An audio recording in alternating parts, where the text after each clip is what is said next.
Yo, today is a good day. Actually, not a good day. It's 10, gonna be 9:59 p.m. Gonna be 10 p.m. It's Monday, March 25, and my account got banned. Super J got banned, so I'm gonna have a new account.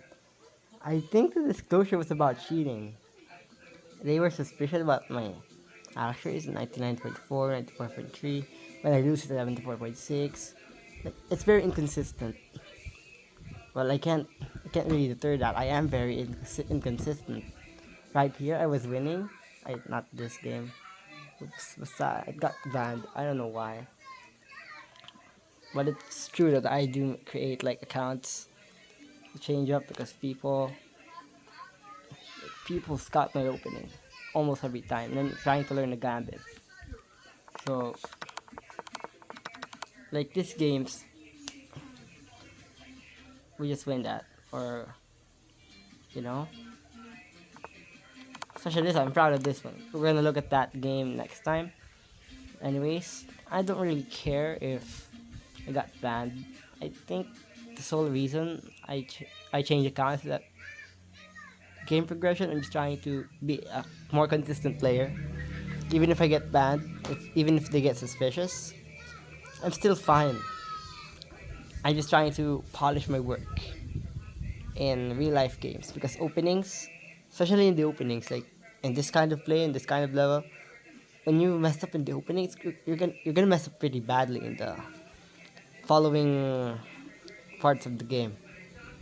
But in this game, I played very well, even though I had two misses. I don't know how. I don't know how they really said I was cheating. I don't know. But we're just gonna look at it. At this game specifically.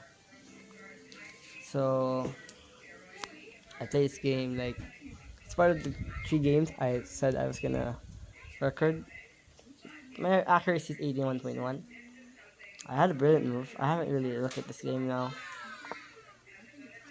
So d4, c5, knight f3, d6, d4, c takes d4, knight takes d4, knight f6, bishop to c3, knight c3, a6, bishop to d3, g6, and bishop to d3. Very normal.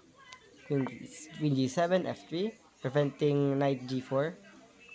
I have learned because in my past games I used to play like queen to d2 and like knight g4 after queen castling. Knight takes e3 is a big problem for me. So I've learned that in online games to play f3 first. It's part of the things I've learned. Like bd7, like to queen to d2, b5.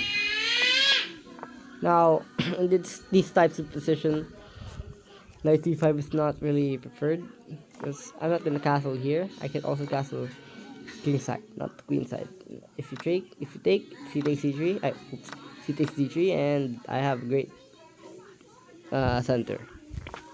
So b5, a4, of course, challenging it. Normal human move, b4, knight to a2, attacking that one, and now e5. It's the worst move because it's not really a tempo. d5 would have been better, trying to challenge my strong center. And now after e5, we're gonna see that after he pushes that e5 pawn, the d pawn is a weakness. Literally, just a weakness. So knight to b3, a5, and now bishop to b5. Well, I did like kind of point out in my mind that if he pushes a5, I must play bishop b5 because I want to attack that. That's why you didn't need to play e5 because the d pawn is gonna be a weakness. So knight to c7, d5. I did thought of the calculation between the c7. I never really processed d5, so I guess that's my mistake. So, but in this position, the best move is play e takes d5, king side, and a bishop c6. Really weird. But play queen c7. I think that's a very normal move. Oops. I pressed the auto, ano. But like c3, because this this knight on a2 is just very weak. And after b takes, queen takes, and knight takes. It's a good position for me, and now casting kingside, casting queenside. You know, in these types of position, normally you would castle kingside, but we gotta remember, I wanna attack, and I am in a very, very, what do you call this? Open position. And casting queenside is actually helpful for me because I am using that casting as a tempo on that D pawn. As the rook is staring on the D6 pawn of blacks. So even though my king is like it feels like it feels like it's an open area, but it's really not. As it's really, you know, the king is also part of the attack. It feels like that. So knight to e8, defending the pawn, of course. You won't let the pawn fall. Knight to d5, bishop to f6, king to d1, prophylactic because bishop a6 and now maybe rook c8 or bishop b7, rook c8, and then I'm gonna get checked because I'm not really scared. Oh, king to d7. I'm not really scared of bishop to d8. I calculated after bishop to d8 it's like bishop h6, knight to d7, and then knight to e3. I'm just gonna go back.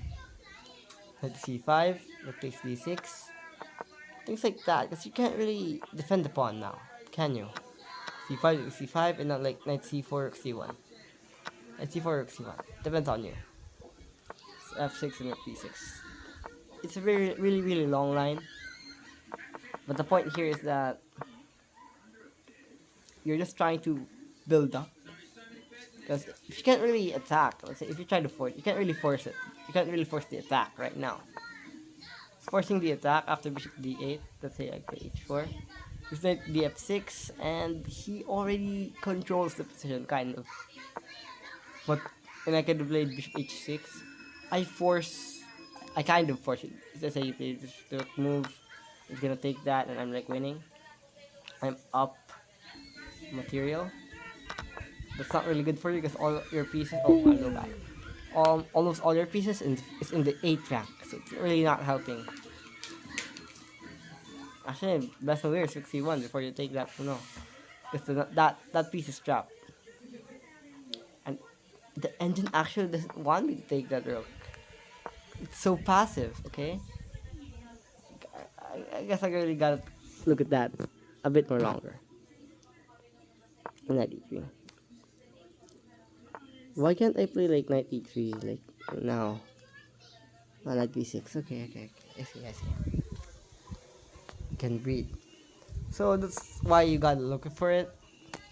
But king to g7, I also was like stunned by this move. Didn't really take that into account. Because rook c1, and now bishop to d8 is obligatory. But rook takes c8. That's why you should have played bishop d8 early. And I was like, man, he can't move that bishop. Imagine moving your bishop right now. In this position. Bishop d7. You can't really move it. So, he exchanged down a rook for a bishop and a knight. And funnily enough, that rook can't use the c file because all the squares in the c file is used by my pieces. Now after rook b8, bishop b5, try to block. You don't really want to take the pawn now. I didn't see that, but you can't really take that. So just put your bishop back, f5, knight to d2, rerouting, because you don't. That knight is in a really awkward spot if you don't move it, and you really wanna activate your pieces. So knight d2, knight f6, knight takes f6, bishop takes f6, and now rook c1, rook fc8, knight c4, knight e7, knight takes a5, attacking. Just you know what? How can I say this? Like smoothing out your advantages.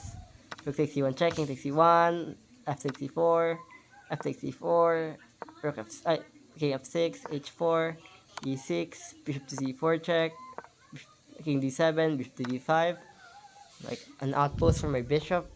Bishop takes h4, knight c6, c8, b4. Rook takes c6. Bishop takes c6. King takes c6. b5 check. King to b7. a5, and now bishop to d8. Now this is like like an engine book, or not an engine book. I mean like a book for endgames. Now a6 check.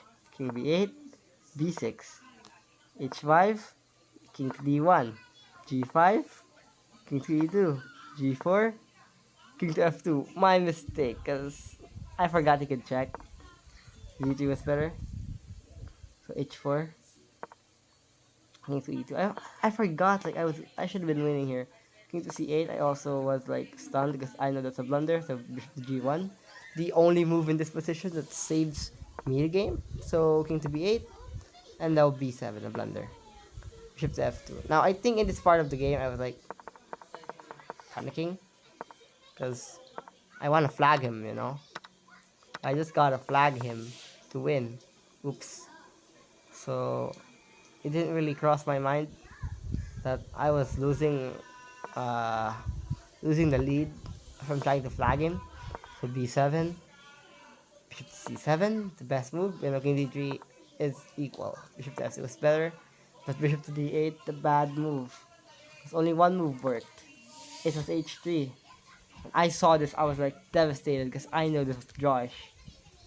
If he saw h3, this would have been this would have not worked as bishop b6, and now after bishop to h2, this bishop to f2, g3, king to c7, and it's just Josh. Isn't that surreal? But he didn't see that. He didn't saw that. Bishop to d8 was played, and now king to c4, h3, g takes h3, g takes h3, king to d5. Now after bishop to c7, king to c6. And now bishop to d8. I didn't see mate in one here. I took the pawn. I didn't see mate in one. So bishop to b6. I took, of course, and now after h2, bishop to c7 check. Actually, how is that mate? I should have just played here. Then queen. It would have been more swagger.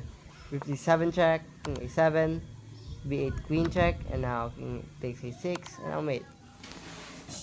The lesson learned here is that you don't want to flag your opponent. I was also leading in time, so that was also my bad. But right here, I should have just played d3. I forgot that I was this is so winning. Because again, if he took bishop to f2, bishop to g5, now king to f1. It's a free win. If you push, I just go here and try to defend. I'm just gonna attack your bishop, and you're gonna get put back, and until you suffocate. I forgot. Okay, I forgot that that's what I should have done. What I should have done. I was scared. I was like a scaredy cat. But after, like, if he doesn't try to trade, I could always go the other way.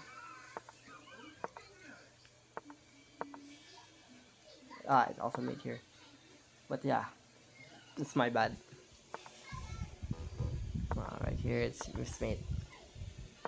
I didn't see that. I was like panicking. So that's the lesson learned here, and I hope you all a good night.